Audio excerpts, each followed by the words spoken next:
चीजें। ठीक है। असल में दो तरह की स्टोरेज होती है ना। एक तो प्राइमरी स्टोरेज हो गई और एक सेकेंडरी स्टोरेज। हम इसको प्राइमरी स्टोरेज क्यों कहते हैं? हम इसलिए कहते हैं कि सबसे पहले जब हम सिस्टम ऑन करते हैं ना, पावर ऑन, तो जब सिस्टम ऑन होता है तो सिस्टम ऑन होने की जो इंस्ट्रक्शंस हैं वो रॉम के अंदर स्टोर। समझ आ रही बात? इसको हम बायोस भी कहते हैं। क्या कहते हैं? Basic input output system. ये इस, इसके अंदर बूट बूटिंग इंफॉर्मेशन होती है कि बूट कैसे होना है, यानी स्टार्ट कैसे होना सिस्टम में, स्टार्ट कैसे होना। तो पहला काम तो रॉम चिप का शुरू होता है। जैसे ही पावर ऑन करोगे पहला काम रॉम चिप। अब उसके बाद जब बूटिंग प्रोसेस कंप्लीट हो जाता है, यानी ऑपरेटिंग सिस्टम रैम के अंदर लोड हो जाता है, तो फिर यूजर जो इंस्ट्रक्शन देता है ना, कोई भी डेटा फीड करता है, तो वो रैम के अंदर स्टोर होता है। इसीलिए हम इनको प्राइमरी मेमोरी कहते हैं, क्योंकि प्रोसेसर जो डेटा पिक करेगा वो रैम से पिक करेगा। डेटा और इंस्ट्रक्शन जो पिक करेगा वो रैम से पिक करेगा। ठीक है, तो जितनी भी इनपुट डिवाइसेस होती है वो रैम के साथ अटैच होती है, रैम। और रैम अटैच होती है सेकेंडरी स्टोरेज के साथ। अब जब सेव बटन पे क्लिक कर, मैं जैसे ही वर्ड पे काम कर रहा हूँ, वर्ड पहले तो वर्ड लोड करूंगा, वो लोड कहाँ होगा? वो रैम के अंदर लोड होगा। ठीक है। अगर हम इसको ऐसे समझें कि ये एक सीपीयू है। ठीक है, ये एक सीपीयू है, मैं बना रहा हूँ जैसे सीपीयू। इसके दो दो पार्ट्स होते हैं, एक होता है सीयू और एक होता है एएल। ये कनेक्ट होता है वन ऑफ द रैम, जिसको कहते हैं कैशे। ये भी रैम होती है लेकिन इसको कहते हैं एस रैम। कैशे सी से आता है, इस तरह कनेक्ट होती है। ये कैशे कनेक्ट होती है रैम के साथ। ठीक है। और रैम कनेक्ट होती है हार्ड डिस्क के साथ। रैम कनेक्ट होती है हार्ड डिस्क के साथ। ये आपकी हार्ड डिस्क जो है सेकेंडरी में होती है। हमारी जो इनपुट डिवाइसेस होती है ना, हम उनसे जो डेटा फीड करते हैं, ये इनपुट डिवाइस आ गई।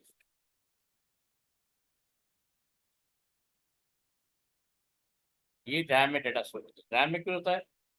जब भी मैं डेटा फीड करूंगा तो कोई ना कोई एप्लीकेशन चाहिए। ठीक है। ओके, एप्लीकेशन चाहिए तो वो हार्ड डिस्क से ओपन होती है रैम के अंदर। ऑपरेटिंग सिस्टम, जब तक सिस्टम चल रहा है ना, ऑपरेटिंग ये रैम के अंदर रहता है। सिस्टम फाइल रैम के अंदर रहता है। तो अब मैं डेटा फीड करूंगा तो वो रैम में जाएगा, रैम से कैशे में जाएगा। ठीक है। कैशे से सीपीयू के पास जाएगा प्रोसेसर में, सीपीयू डायरेक्ट रैम को भी एक्सेस कर सकता है। समझ आ रही बात? ये कुछ इस तरह की अरेंजमेंट होती है। तो आप जब डेटा फीड करते हैं ना, इट गोज इनटू रैम। ठीक है, इट गोज इनटू रैम। ये पॉइंट क्लियर? जी सर। तो ये डिस्क्रिप्शन पढ़ लिया आपने, ये जो गिवन है बुक के अंदर? जी। अच्छा।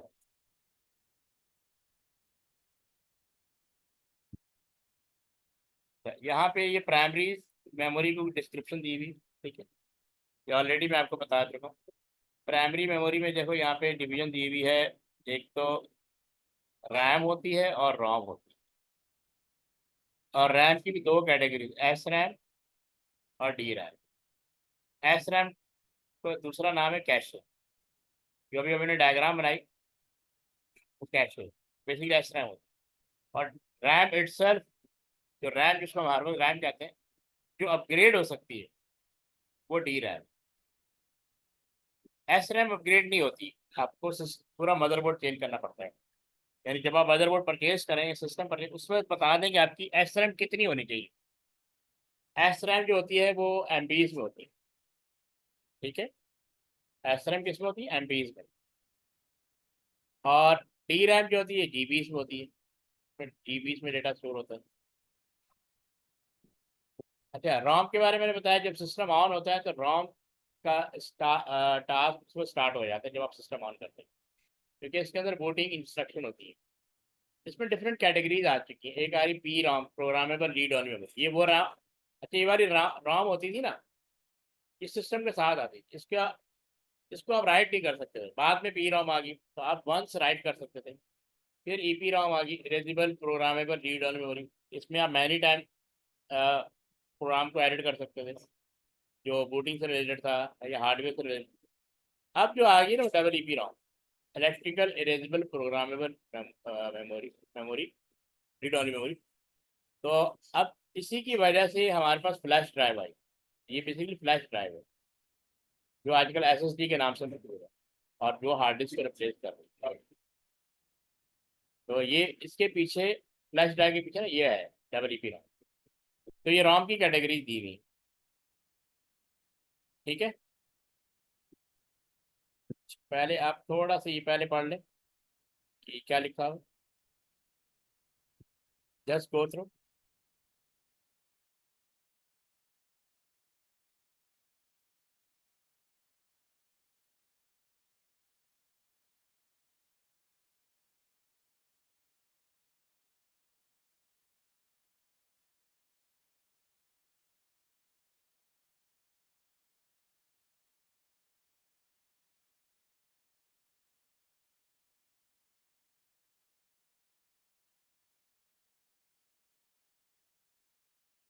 जी सर, पढ़ लिया।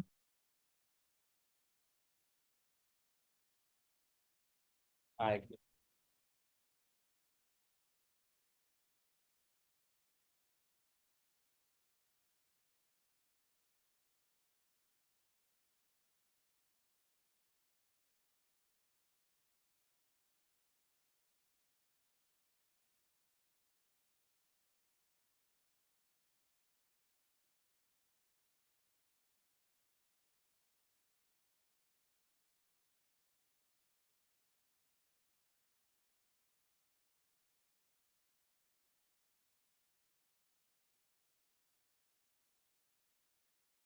अच्छा, तो क्या समझ में आया इस पैरा से? यहाँ पे क्या समझ में आया कह आपको? के दो टाइप ऑफ मेमोरी होती हैं, ठीक है, रीड ओनली मेमोरी और रैम और रॉम। रैंडम एक्सेस रैम और मेमोरी। रॉम, हाँ ठीक है, यहाँ पे दिया हुआ पूरा। तो अब जैसे यहाँ लिखा हुआ है, all computer system come with some form of RAM. ठीक है, तो रैम जो है ना अपग्रेडेबल है। रैम अपग्रेडेबल है, ये आपको एज ए रॉम ही दी जाएगी। अल्दो के इसके अंदर ये वाला फीचर होता है, but you can not do any editing, क्योंकि अगर आपने एडिटिंग कर दी ना तो आपका सिस्टम नहीं चलेगा। ये बस आपको, यार इसके पीछे पीछे तो डब्ल्यू पी रॉम है। You can write, you can go to hardware specialist, वो पर्सन आपको राइट करके दे सकता है। बाय योर सेल्फ आप इसमें कोई डेटा राइट नहीं कर देंगे, इसीलिए इसका नाम रॉम होता है। ये इसकी कैटेगरीज है जो आ चुकी है, या इसके वर्जन है जो आ चुके हैं। पहले जो रॉम आती थी वो सिर्फ रॉम होती थी, आप कोई भी 0% एडिटिंग। लेकिन बाद में ये पी रॉम दी, लेकिन ये भी एडिटिंग आप नहीं कर सकते थे, आपको किसी हार्डवेयर स्पेशलिस्ट से इसको अपग्रेड कराना पड़ता, यानी बर्न हो गई या इसको दोबारा अपग्रेड कराना है तो वो भी वंस होती थी। फिर ई पी रॉम आ गई, तो इसमें आपको मैनी टाइम ऑप्शन मिल गया। और डबल ई पी रॉम ने तो बिल्कुल इनकलाब लिया है, इसकी वजह से हमारे पास ये फ्लैश ड्राइव आ गई। ये बेसिकली सिर्फ रॉम के लिए आई थी, बाद में इसको उन्होंने एक्सटर्नल पर्पज के लिए यूज़ करना शुरू कर दिया, जिससे एस डी कार्ड सामने आया। ठीक है, नहीं 2000 की बातें हैं। इससे पहले हमें डेटा मूवमेंट के लिए C D drive, C D use चाहिए होती थी, या डीवीडी चाहिए होती थी, या बिलू रे यूज़ करते थे। और उससे पहले भी चले जाए 10 साल पहले, 90s में आ जाए, 80s में आ जाए, तो फ्लॉपी डिस्क यूज़ होती थी डेटा मूवमेंट के लिए। 2000 में ये कार्ड आना शुरू हो गए थे, इससे बहुत बड़ा चेंज आ गया। लेकिन आप देखो कि ये कार्ड भी सब खत्म हो गए ना, यूएसबी, यूएसबी ड्राइव अब खत्म हो गए ना। अब नज़र आती है आपको यूएसबी डेटा मूवमेंट के लिए? बहुत कम, क्योंकि ऑनलाइन स्टोरेज आ गई। तो ये कह रहे हैं, these memory device are not really random, it refer to the fact any memory location can be accessed independent of which memory location was last used. Access time, अच्छा इसीलिए रैंडम कहा जाता है कि इसको आप रैंडम ऑर्डर में access कर सकते हैं। रैम को इसलिए रैंडम कहा जाता है क्योंकि आप रैंडम, इसमें सीक्वेंशियल फॉलो नहीं होता। जैसे टेप, एक ड्राइव थी ना टेप, इसमें डेटा रीड और राइट सीक्वेंस में होता है। लेकिन ये ऐसी मेमोरी जिसको आप रैंडमली किसी भी लोकेशन को एक्सेस कर सकते हैं। यहाँ से लेकर यहाँ तक पहले पढ़ लो।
हाँ पढ़ लिया। जी सर। तो क्या समझ में आया? सर वोलेटाइल होता ठीक है। है और इसमें काफी सारी स्टोरेज होती है, कभी स्टोरेज खत्म नहीं होती। जब स्टोरेज ज्यादा होने लगती है तो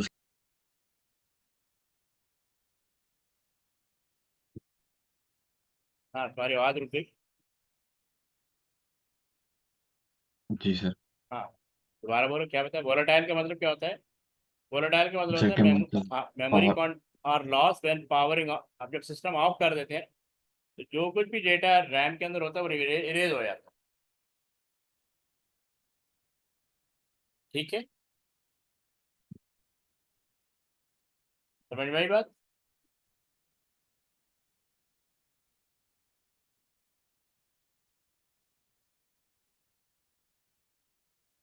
जी रिटर्न टू, सर। ठीक है, इसमें फीचर होता है रिटर्न टू और read from and the data stored can be change by the user और बाय द कंप्यूटर। ये रैम का ही फीचर होता है। अच्छा, इसमें दो कैटेगरीज आती हैं। एक तो डी रैम।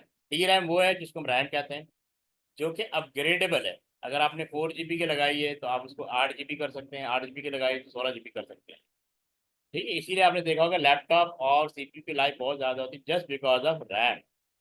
मोबाइल में अभी तक ये इशू है कि मोबाइल की रैम को अपग्रेड नहीं कर सकते। एक दफ़ा आपने मोबाइल ले लिया 8 GB वाला या 6 GB वाला या 4 GB वाला, फिर आपको मोबाइल चेंज करना पड़ता है। 4 GB से 6 GB वाला परचेज कर सकते हैं, लेकिन रैम चेंज नहीं होती, आपको पूरा मोबाइल चेंज करना पड़ता है। ठीक है, इसको हम कहते हैं डी रैम, डायनेमिक रैम। ठीक है, ये वो रैम है जिसको आप अपग्रेड कर सकते हैं। समझ में आई बात?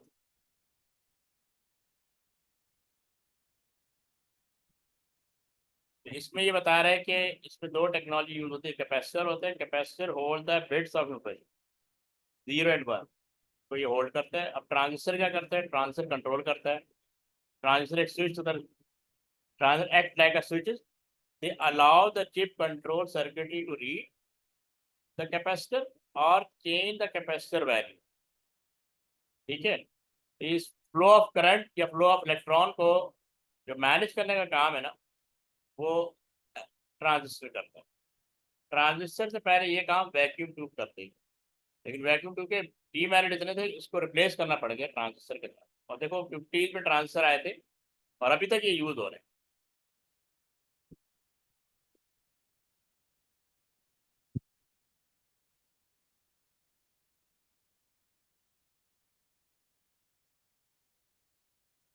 समझ में आई बात?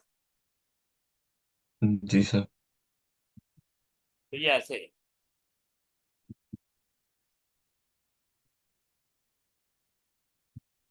तो रीड कर लो पहले।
जी सर। तो क्या समझ में आया कैपेसिटर और ट्रांजिस्टर का रोल?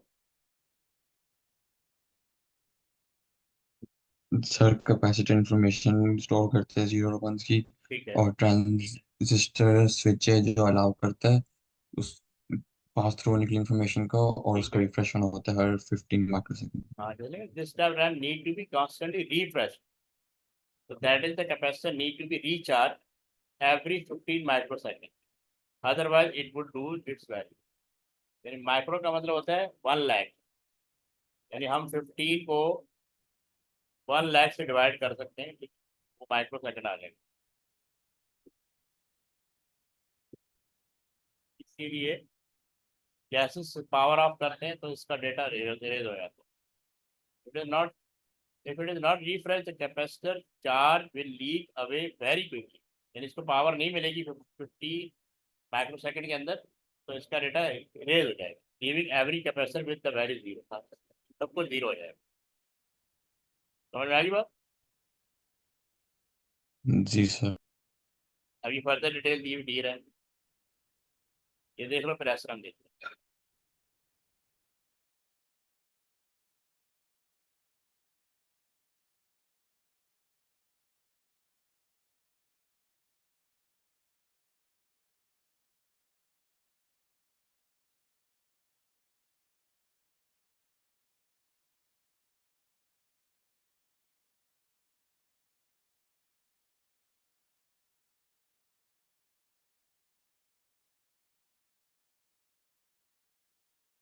तो डी रैम जो है ना लेस एक्सपेंसिव होती है as compare to D RAM और एस रैम, और consume less power than S RAM, ठीक है, have a higher memory capacity then.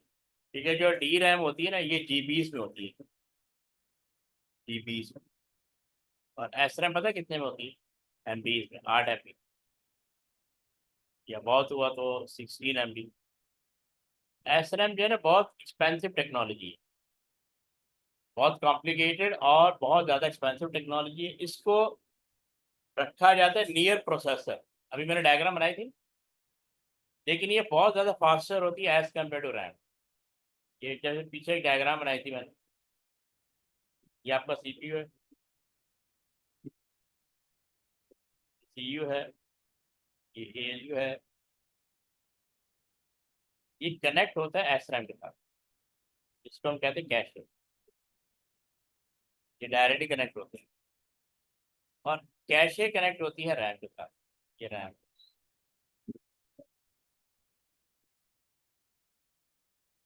अब इसको बेसिकली सीपीयू के साथ रखने का पर्पस क्या है?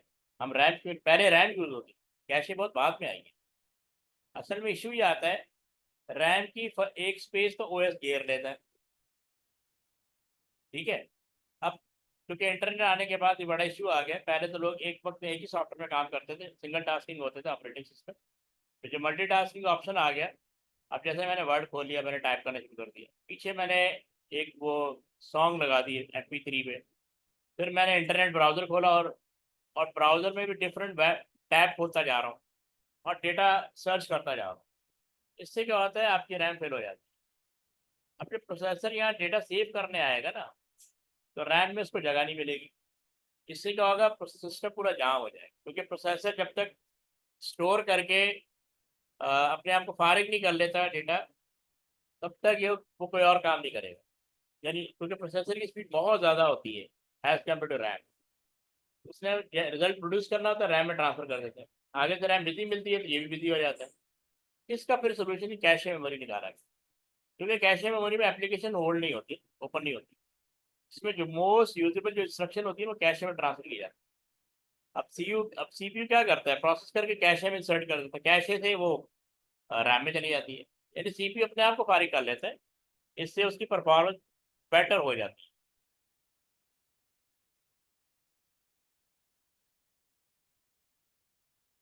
समझ आ रही बात? जी सर। ठीक है।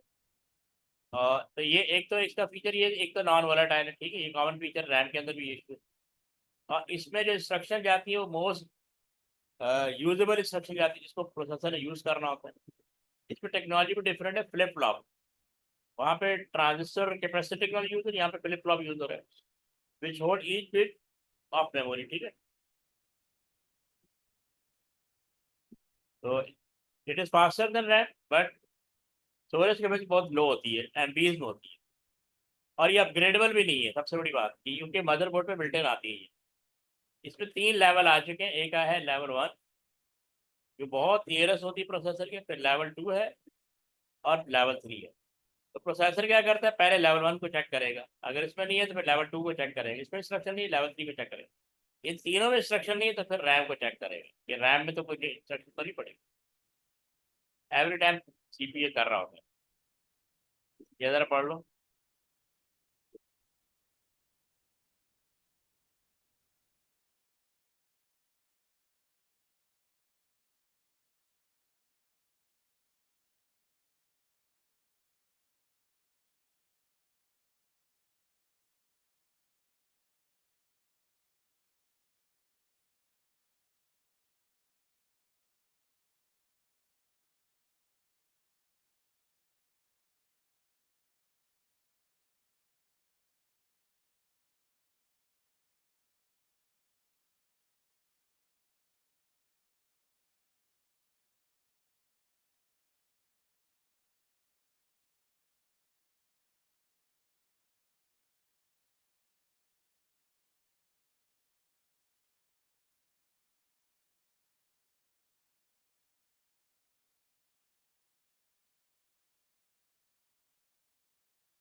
हाँ, अभी पढ़ लिया?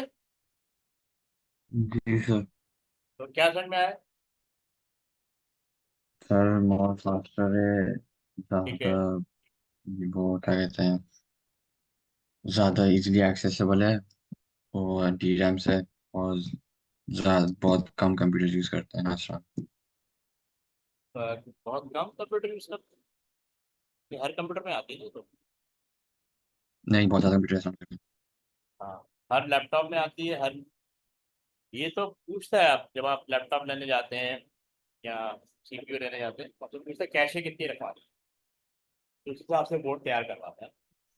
क्या 8 MB, क्योंकि बहुत एक्सपेंसिव होती है। अगर आप 8 MB की जगह 16 MB यूज करवाएंगे, although के सिस्टम परफॉर्मेंस बेटर हो जाएगी, but again motherboard will be very expensive. It depend on your budget. ये इसके वो दिए हुए कंपैरिजन, ये पढ़ लो क्विकली।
जी सर, हो गया।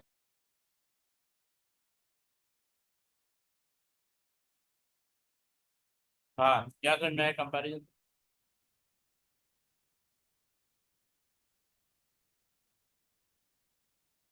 हाँ विकास बताओ क्या करना है,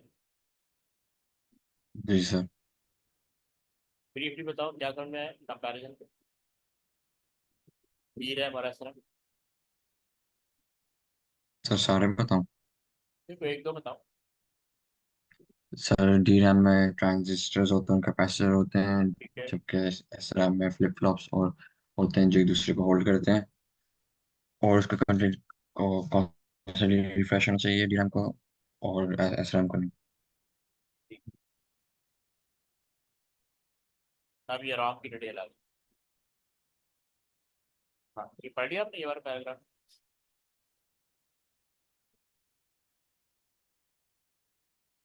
जी सर। हाँ, ये बेसिकली रॉम के बारे में। Another form of memory is the read only, similar to RAM in that share the same random access property, but it cannot be written to or changed. As the name suggests, ROM is a read only. सिर्फ read only। तो ठीक है।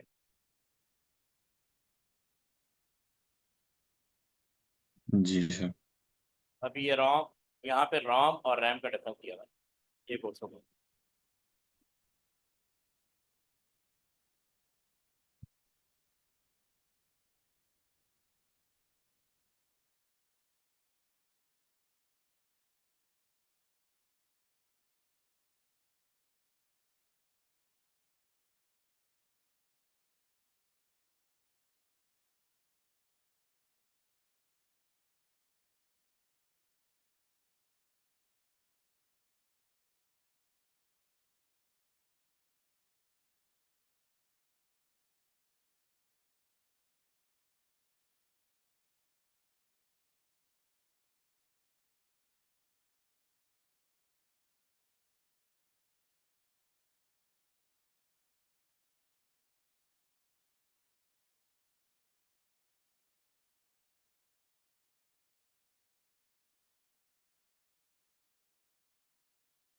जी sir, हो गया।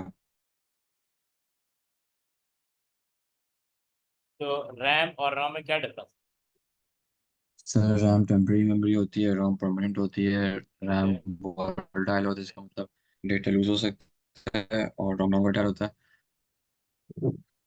और ROM RAM में data store हो सकते हैं, जबकि रोम में कुछ डेटा स्टोर। पहले से स्टोर्ड होता है, रॉम में डेटा पहले से स्टोर्ड होता है, जी सर। और ये स्टार्टअप के लिए यूज होता है, यहाँ लिखा डेटा नीडेड एट स्टार्टअप। अच्छा, रॉम के अंदर जैसे आपको बताया था ना, डिफरेंट कैटेगरीज आई हुई। एक तो प्रॉम है जो पहले आई थी, उसके बाद ईपी रॉम आई थी, और अब जो है वो double E P ROM, E P ROM. तो यहाँ पे डबल ईपी रॉम की डिटेल नहीं दी पर basically ROM, P ROM is a kind of ROM which can which can be updated once. ठीक है, एक दफ़ा अपडेट कर सकते हैं, उसके बाद अपडेट नहीं कर सकते। फिर इसका सोल्यूशन ईपी रॉम आया, इसका सोल्यूशन ईपी रॉम आया। ईपी रॉम भी रॉम काइंड ऑफ रॉम होती है, but can be erase many time using ultra violet light. ठीक है ना, इसके थ्रू हम रॉम के अंदर डेटा राइट कर सकते हैं। ठीक है, तो लेकिन it is done by specialist, hardware specialist, we can not do being a user. तो प्रॉम और ईपी की डिटेल देख लो पहले, यहाँ पे देखें।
हाँ, ये पढ़ लिया। सर समझ नहीं आया। प्रॉम के बारे में देखो, दोनों रॉम है, दोनों क्या है, काइंड ऑफ रॉम है। और रॉम का पता है ना कि ये इसके पास बूटिंग इंस्ट्रक्शन होती है सिस्टम को स्टार्ट। बस इसके अंदर फीचर ये आ गया कि रॉम, ये जो रॉम थी ना, इसको इसको आप कभी भी राइट नहीं कर सकते थे। अगर ये खराब हो गई तो आपका सिस्टम बेकार हो। इसका सोल्यूशन उन्होंने पी रॉम निकाला। ये लिखा ना, P ROM is a type of ROM chip that can be altered once. इसका क्या मतलब है अल्टर्ड वंस? यानी अगर आपने अपग्रेड करना है रॉम को, तो सिर्फ एक ही दफ़ा कर सकते हैं। ठीक है, अगर कोई चेंजेस,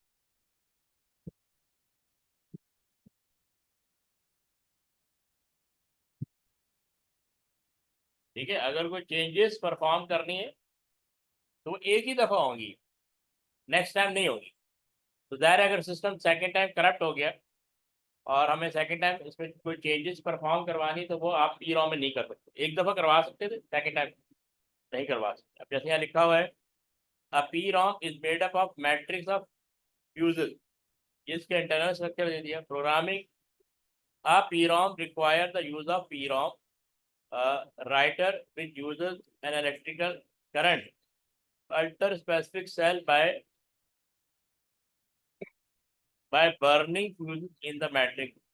ये इसका इंटरनल स्ट्रक्चर बता रहा है कि कैसे डेटा राइट किया जाता है। ये इतना कंसर्न नहीं है।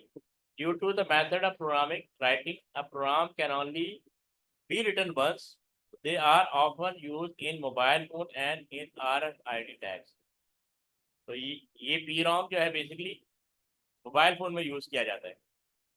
ठीक है, सिस्टम में भी, कंप्यूटर सिस्टम में भी आते थे, अब मोबाइल फोन में यूज हो रहे हैं। अब जाहिर है वंस के बाद अगर मुझे सेकंड टाइम डेटा अपग्रेड करना है पी रॉम का, यानी रॉम का, वो तो नहीं हो सकता। तो इसका सोल्यूशन फिर ईपी रॉम आ गया। क्या आ गया? E P ROM. तो ये भी काइंड ऑफ, ठीक है, ये भी काइंड ऑफ रॉम है, but can be written many time.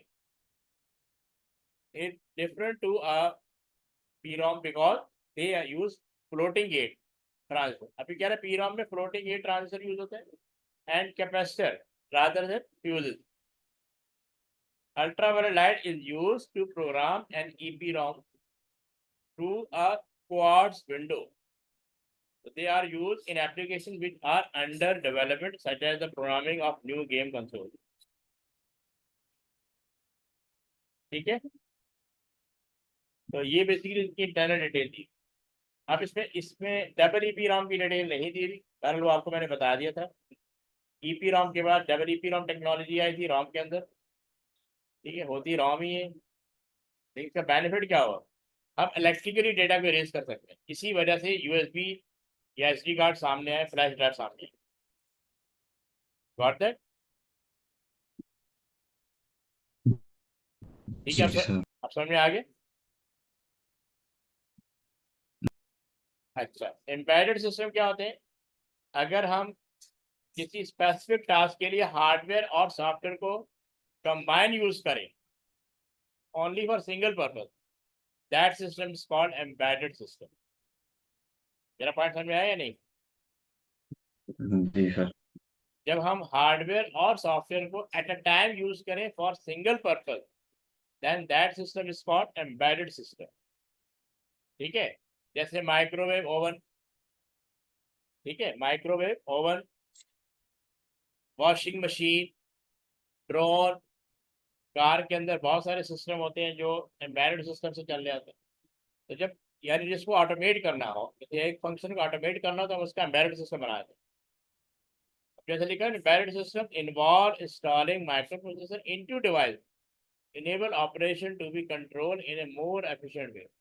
यानी प्रोसेसर को ही इंस्टॉल कर दिया जाता है उस डिवाइस के अंदर, ताकि हम उसको कंट्रोल कर सकें।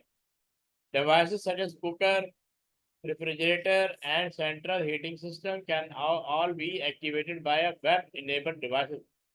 इसको हम कहते हैं internet of things, such as a mobile phone or tablet। The time a central heating system switches on or off and the temperature can call be set from an app on a mobile phone from anywhere in the world। अब हम अपने mobile से अपने घर की सारी electronic items को control कर सकते हैं। इसको कहते हैं IoT, इंटरनेट ऑफ थिंग्स। ठीक है, so it is basically the example of embedded system। ठीक है, embedded का मतलब होता है hardware and software working together to perform a single task, जिसके लिए उसको डिजाइन किया गया है। The time a central system is switching on और ऑफ। अच्छा, सेंट्रल हीटिंग का मतलब होता है कि ऑटोमेटिकली काम कर रहा है, पूरी बिल्डिंग को ऑन और हीट दे रहा है। हीट ज़्यादा हो जाए तो ऑफ कर देगा, हीट कम हो जाएगी तो ऑन कर देगा। Temperature can all be set from an app on a mobile phone. तो इसके एग्जाम की कुछ प्रॉस और कौन दिए हैं। Small in size and therefore easy to fit into device. ठीक है, इसका साइज जो है ना बहुत स्मॉल होता है, किसी भी डिवाइस फिट हो सकते हैं। Relatively low cost to make, ठीक है, इतने एक्सपेंसिव नहीं होते, usually dedicated to one task, एक ही टास्क परफॉर्म करेंगे जिस टास्क के लिए इसको डिजाइन किया गया, making for simple interface and often no requirement of an operating system, इसके लिए अलग से ऑपरेटिंग की जरूरत नहीं होती, ठीक है, इसका सॉफ्टवेयर ही इसका ऑपरेटिंग सिस्टम होता है, consume very little power, very fast reaction to changing input, operate in real time, ठीक है, क्योंकि एज रियल टाइम मतलब as input as output, with mass production comes reliability. अच्छा, इसका डी डीमेरिट क्या है, difficult to upgrade devices to make advantage of new technology, तो चूंकि अपग्रेड नहीं होता, हर बार आपको नया एम्बेडेड सिस्टम बनाना पड़ता है, trouble shooting fault in the device become a specialist task, इसके लिए भी आप, यानी इसमें रिपेयरिंग करनी है, ट्रबल शूटिंग करनी है, तो आपको स्पेशलिस्ट चाहिए, ठीक है, ये पॉइंट क्लियर है। जी sir. although the interface can appear to be simple, in reality it can be more confusing, changing the time on a cooker clock can require several steps, for example, तो कह रहे हैं इसको operate करना इतना आसान नहीं होता, कुछ डिफिकल्टीज होती, कॉम्प्लेक्सिटीज होती, any device that can be access over the internet is also open to hacker virus and so on, तो अगर आप इंटरनेट एक्सेस कर सकते हैं तो हैकर भी एक्सेस कर सकते हैं, तो वो जो हशर नशर करेगा डिवाइसेस के साथ, वो इशू है। Due to difficulty in upgrading and fault finding, devices are often just thrown away rather than being required. Wasteful. अगर ये टेक्नोलॉजी खराब हो जाए, ठीक है, आउट ऑफ ऑर्डर हो जाए, इसको रिपेयर करना बहुत डिफिकल्ट होता है, इसलिए इसको थ्रोन आउट कर दिया जाता है और नया परचेज कर दिया जाता है, इससे वेस्ट इंक्रीज होता है,